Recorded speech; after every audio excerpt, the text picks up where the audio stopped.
Hello, my name is Lola, and I'm going to be reacting to Obi Wan Kenobi, Episode 3 Breakdown, Easter eggs, and details you missed. Here we go. Welcome back to New Rockstars. I'm Eric Boss, and this is a breakdown of Obi Wan Kenobi Episode 3, in which Darth Vader proves himself the worst parade Grand Marshal. Let us break down this episode scene by scene for all of the Star Wars connections and visual details that you might have missed. A reminder that the best way to support us here at New Rockstars to get your hands on our new latest obsession awesome shirt inspired by Obi Wan Kenobi, Empire's Most Wanted, over at newrockstarsmerch.com. When you grab that one, it gives you the added option to write in a custom shout out that will be in our Obi Wan Kenobi after shows WikiLeaks. The episode opens with this tilt up shot of Obi-Wan in the transport. The camera movement and the diagonal light cast on that slanted wall ahead forms a parallel movement and shot composition to the opening shot of the Mustafar castle, which also forms a triangular shape. It's just a really cool way of showing these two characters linked by the Force, now fully aware of each other, their collision inevitable. He's coming, Master. Here, Obi-Wan is once again calling out to Master Qui-Gon, but he is only met by silence and painful voices from his past. Reva telling him that Anakin is alive, Yoda saying, "Only pain will you find." His warning to Obi-Wan before showing him the security tapes of Anakin killing the younglings, Qui-Gon making him promise to train this boy in his dying breaths in Phantom Menace, and all that shit talk Anakin said to him before their duel on Mustafar. And under all of this, we see Vader being assembled into his suit, clamps removing his breathing tubes first, and then all the other parts, and then finally his breathing apparatus last, meaning Vader has to hold his breath for all of this while his lungs burn every morning. Now, we got glimpses of this assembly at the end of Revenge of the Sith, but this montage more clearly shows what Obi-Wan's Force Ghost tells Luke in Return of the Jedi: he is more machine now than man. And you can see how his control box has these prods deep enough to poke into his abdomen flesh. One thing we don't see here is how this suit and helmet all have needles that actually dig into Vader's skin to fuse with his tissue. And as the iconic mask lowers, we hear this little whistle sound effect.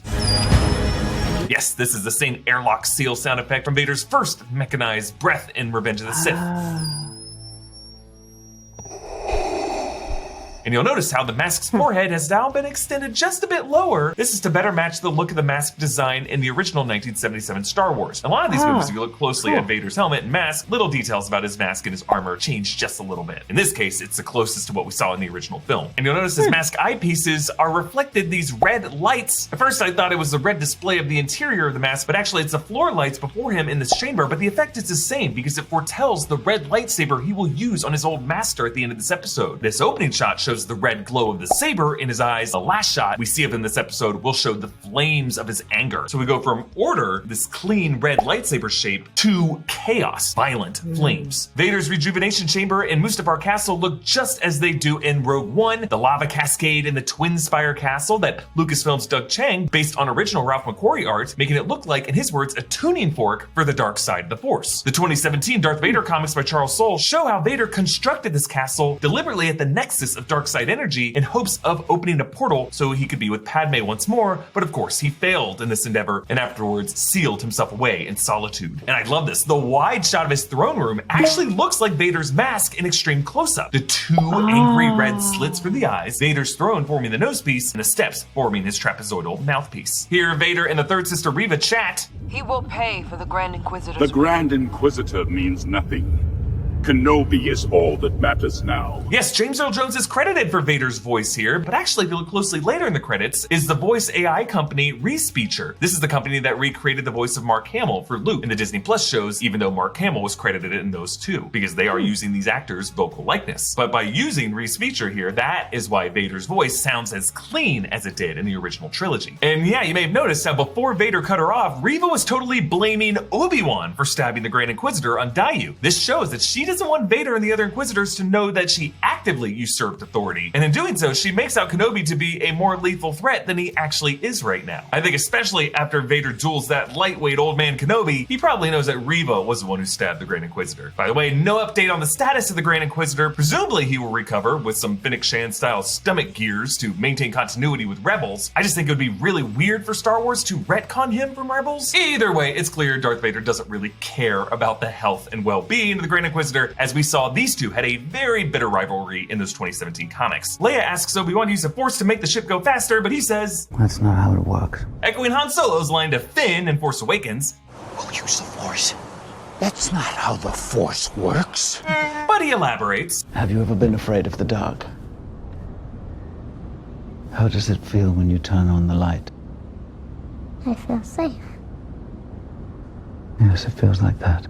It's an interesting metaphor, the Force as literal illumination giving certainty to a world of doubt. But the way Ewan delivers this line, you can tell that he hasn't felt that safety in years. This is an interesting, deeper theme of this episode. What is the path? Is the path the illuminated one, or is the path in shadow? Illumination versus blindness. Actually, later this episode, notice how Obi-Wan will use his lightsaber as a literal light source, but doing so only blinds him from seeing the threat. Light may be his safety blanket, but ultimately it is his folly. They arrive at Mapuzo, which is an obscure mid-rim planet mentioned as the site of the Mapuzo break-in in the Alliance intelligence reports that are connected with the Star Wars role-playing game in the 90s. Here we learn this planet has been mined, stripped of Ventrium by the Empire. Ventrium is a mineral that was mentioned in the Star Wars Clone Adventures game. As they deboard, you'll notice a red R5 astromech unit, maybe the same one who keeps reappearing in Mandalorian and Book of Boba Fett on Tatooine, the one with the busted motivator from A New Hope. If so, this astromech is racking up some serious mileage. Maybe it's just a different astromech. Obi-Wan spots an apparition of Anakin. Hayden Christensen is unburned, wearing brown Jedi robes. Deborah Chow distorts this close-up of Ewan, but only shoots Hayden at a distance. And it's just kind of creepy. Like, we're not meant to connect with or empathize with Vader or Anakin in this moment. He's not the human point of view here. He's really meant to be shown from afar as a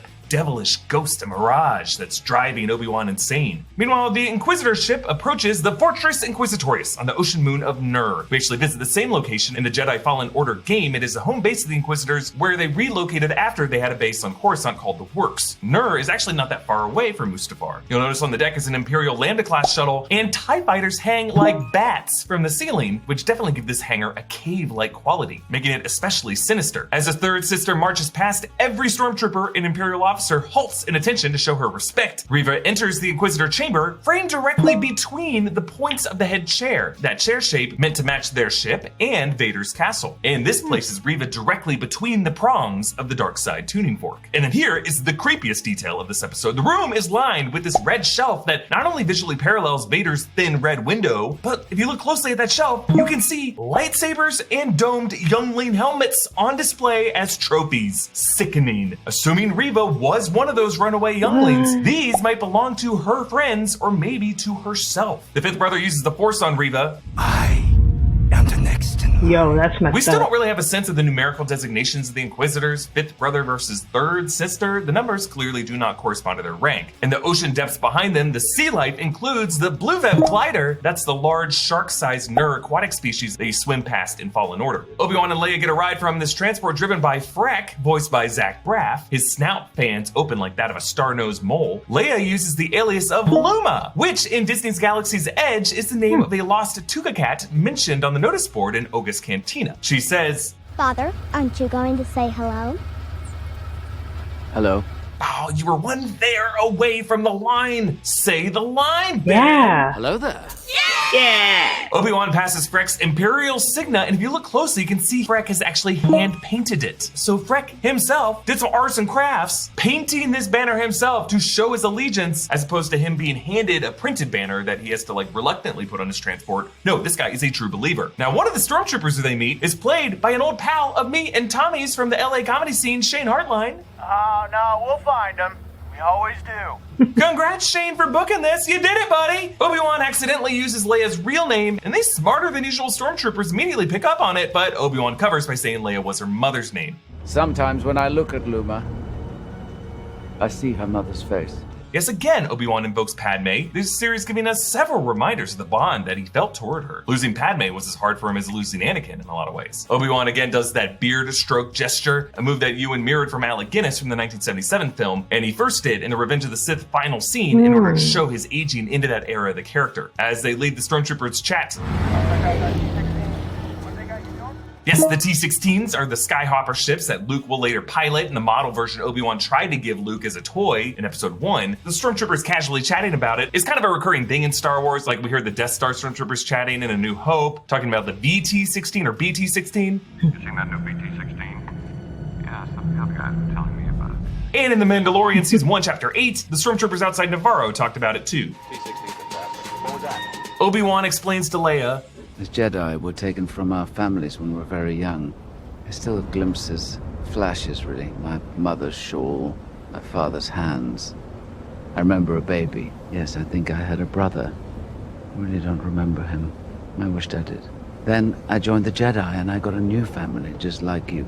So the little we knew of Obi-Wan before this is that he was born on a planet called Stu-Jon, a planet actually named after Jon Stewart, and he was taken to Coruscant when he was less than 6 months old. He was a bebe. So the baby brother that Obi-Wan remembered would logically be older than he is. But who knows if we will meet Brother Kenobi or if he's Force sensitive. Personally, I'm okay never meeting the guy. Frex sells out Obi-Wan and Leia, and as that probe droid IDs him, Obi-Wan uses his so uncivilized blaster to destroy it and take out the stormtroopers. One stormtrooper falls on the laser fence and gets the maul treatment. Ouch. Dang. And then the last one, Kenobi shoots from a low angle without sighting it. So smooth, but that blast does come in just inches above Leia's head. Now, it can be hard to see the deeper truth of this. It can also be hard to see the light at the end of the tunnel when you have high interest debt. And sometimes it can be even /new Rockstars. That's upstart.com/new Rockstars to check your rate today. Don't forget to use our URL to let them know that we sent you. Go to upstart.com/new Rockstars. Indira Varma plays Tala, Haja's contact, rescuing them disguised as an Imperial officer. Meanwhile, the Inquisitor's map table translates to Mapuzo, and you'll notice the third sister and the fifth brother stand just on either side of that empty Grand Inquisitor seat, both of them wanting it, but as Reva turns to leave, she is once again framed between the two prongs, the tuning fork seat back. Inside the Mapuzo droid maintenance shop, you can see legs of protocol droids hanging on the walls, legs for days. Now, actually, at some point during these years of Star Wars history, C-3PO will have his leg swapped out for a silver one, which is why he has a random silver leg at the beginning of A New Hope. Also, on one of the shelves, you can see the clampy hand of a B-2 battle droid from Attack of the Clones. And they meet the forever loyal mining droid Ned B. Hi, Ned B. This is L0LA59. He's just a loader. They don't allow them to communicate. But what if he has something to say? That's another example of Leia's trust in droids, something that she will rely on with R2 in A New Hope. Tala brings them back into this Jedi safe house. We have safe houses like this throughout the galaxy, trying to link the systems. Some call it the Path. The Path. So, in the High Republic novels, the Path was the name given by the Nihil for hyperspace lanes to travel the galaxy faster than the Republic and the Jedi could. This path could refer to a similar navigation network. These safe houses mirror the American Underground Railroad, the network of safe houses for runaway slaves to make their way to the Free States into Canada. Like the Jedi symbol marked on the wall here, slaves and abolitionists would mark trees and surfaces on buildings to signal to each other safe passage. And just a little detail here, I appreciate how they call it the Path, whereas the Inquisitors call it the Trail, something you embark upon versus something that you follow. Tala continues to explain, It all leads to Jabim. From there, we give them new identities and get them out. So Jabim is a planet originally from the non-canon Republic comics, later in the Empire comics. It's just a muddy, rain-soaked mining planet that joined the Separatists during the Clone Wars and will later be the setting of a Rebels versus Empire conflict during the Galactic Civil War. Between Mapuzo and Jabim, this path seems to be linked with mining planets and the equipment and minerals that are shipped among them. Perhaps Crate from The Last Jedi could have been part of this path, which would explain why there was an old abandoned Rebel base there. Tala says, These days, the Empire hunts anyone who's Force sensitive. Even children. What happens to them? We're not sure.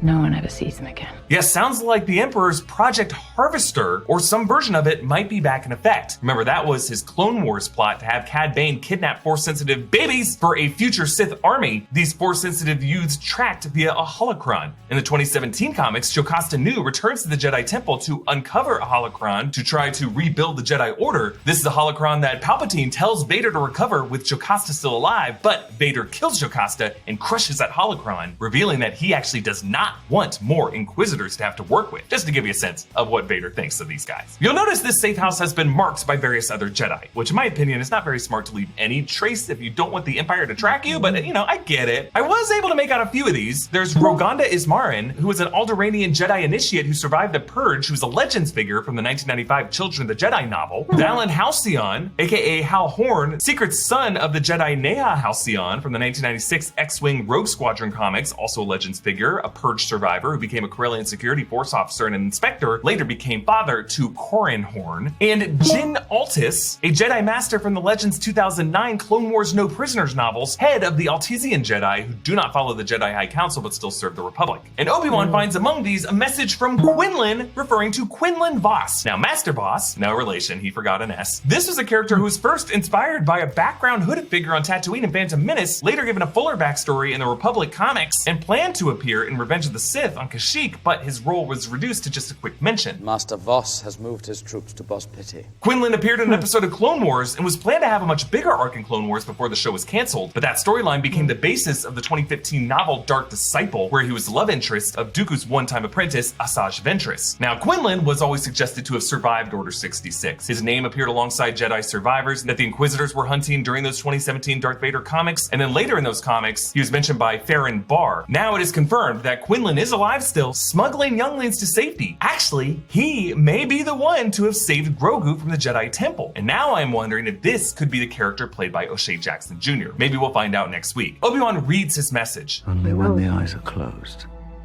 can you truly see No way. the way.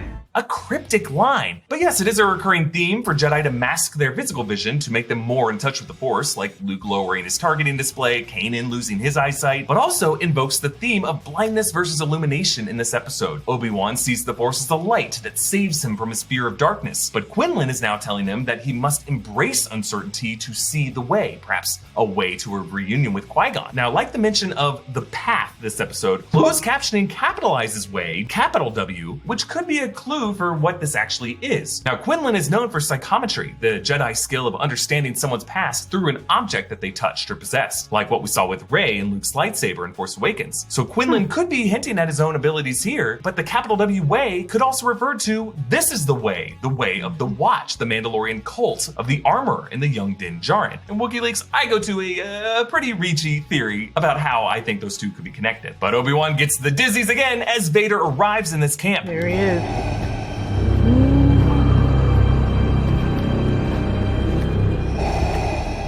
Yeah, just his breathing and his shadow are enough to scare the crap out of us. As Obi-Wan peers out at him, notice the moment Obi-Wan winces ever so slightly, and that is the moment Vader stops and senses him. And Vader, now knowing Obi-Wan is near, uses the same cruel tactic that Reva used, attacking innocent bystanders to draw out the Jedi's itchy savior instinct. He force chokes one man, and then when his son comes out to help him, he shoves that kid and snaps his neck. Then he drags a screaming woman behind him in the dirt. Remember, Vader will also use this tactic to torture Han in order to lure Luke to Cloud City and Empire. The tactic works here too. Vader is about to kill a hiding couple, a little hiding Anakin and Padme, until Obi-Wan appears in his periphery and flees to a nearby quarry. Vader follows, appearing before him, and notice how Obi-Wan's jog slows to a halt, reminding us of old man Obi-Wan's slow approach to Vader in the corridor of the Death Star in A New Hope. I love the shot composition of massive Vader in the foreground, the red lightsaber pinning him into the frame, whereas before Anakin was in the far distance, very small in frame. Now it is Vader who is looming large, and Obi-Wan itty bitty in frame. Obi-Wan ignites his blade finally, but not to engage Vader at first, instead to just use it as a torch in the darkness. But instead he is blinded by its light, and Vader reappears. What have you become? I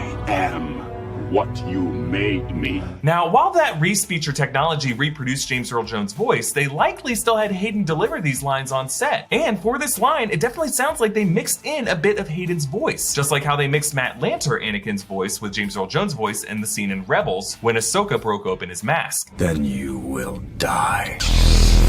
Here, it underscores the personal history between Ewan's character and Hayden's character from Revenge of the Sith. Obi-Wan then gets surprised from the side just as Vader jumped out at Luke in their Cloud City duel in Empire. And notice how while Obi-Wan clutches his saber hilt dispensably with two hands, Vader is able to confidently strike with just one hand, clearly showing how rusty Obi-Wan really is. The years have made you weak. Obi-Wan's able to briefly escape by swiping a conduit to release some smoke, similar to how Luke slips Vader by releasing steam in Empire. Meanwhile, Reva finds a safe house and rages when she sees the Jedi symbol. Another possible hint that she might have been that Jedi youngling in the temple, now particularly triggered by Jedi iconography. But notice how Reva does not follow the path to catch Leia. She just deduces where the path leads and skips right to the destination. Because as a former Jedi, she knows the path. She knows where the path leads. She's not gonna follow the way anymore, or the Grand Inquisitor's trail. Instead, she blazes her own way. And as usual, by taking her own risks, she's able to stay one step ahead of her prey. Vader knocks over a vat of Ventrium, and he force chokes Obi-Wan until the old man drops the saber, and Vader ignites this mineral to literally rake Obi-Wan across the coals, scalding his flesh, just like how Obi-Wan left Anakin burning alive on Mustafar. Therefore, the light that Obi-Wan once viewed as the Force comforting him is now a source of pain. Your pain has just begun. Maybe it's just the way Ewan screams here, but his shrieks sounds a lot like Anakin's pained screams when he was burned. Now, these two brothers are reconnecting through that same pain. But he force pushes Obi-Wan out of these flames, signaling that he doesn't want him to die here. He just wants to torture him in future, scarier ways. But Tala manages to reignite those minerals to form a barrier where Ned B can carry Obi-Wan to safety. I just love the shots of Vader with the flames behind him. Those flames reflected in his eyepieces, creating the illusion of a fire blazing from within his helmet. As if underneath all this armor, this is still a man on fire. The flames from the lava of Mustafar never able to be extinguished. That's all the cool stuff I found in this episode. Again, support New Rockstars by checking out our great merch options over at newrockstarsmerch.com. You can follow me on Instagram and Twitter at EAVOS. Follow New Rockstars. Subscribe to New Rockstars for more analysis of everything you love. Thanks for watching. Bye. Tired. Yeah, there was some stuff in there that I did not catch, and some that, like, man, like, you didn't even, like, I didn't even think about. Like, whoa. Anyway, yeah, that's my reaction to Obi-Wan Kenobi Episode 3 breakdown, Easter eggs, and details you missed. Man, I cannot wait to see the next episode, see what happens next. Well, see you guys in the next video. Bye.